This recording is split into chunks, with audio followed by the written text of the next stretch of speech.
শ্বশুর বাড়ি যাচ্ছিলাম। যাওয়ার পথে মানে হঠাৎ করে একটা বড় সাইকেল সামনে দিয়ে এসে আমার সামনে দিয়ে ব্যাট দিছে। ব্যাট দেওয়ার পরে ফোন দিছে আমি মনে করলাম হয়তো ওই রোডে আইন সহকারী লোক অনেকজন ঘোরাফেরা করে, আমরা মনে করলাম হয়তো তাদের কোনো লোক বা ভুল ইনফরমেশনের কারণে আমার দাঁড় করায় এবার আমার ব্যাগ ধরে টানাটানি করতেছে।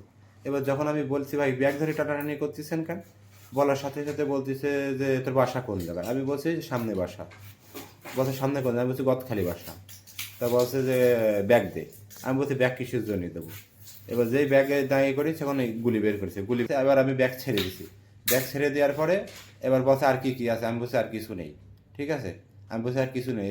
বলছে যে আর কিছু থাকলে বের করি, আমি বলছি আর কিছু নেই। না থাকলে এবার মনে করেন যে খানিকক্ষণ পরে এবার ওরা যখন চলে যাচ্ছে আমি বলছি ভাই কি হয়েছে, দেখলাম মাথার থেকে পিস্তল বের করে আমার গুলি বের চলে। এটা কখনকার ঘটনা? এটা হচ্ছে আপনার আনুমানিক তখন একটা হয়তো হবে।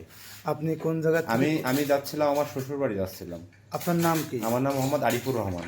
বাবার নাম? বাবার নাম মৃত মুজিবুর রহমান। গ্রাম? গ্রাম শরীফপুর, থানা? জেলা?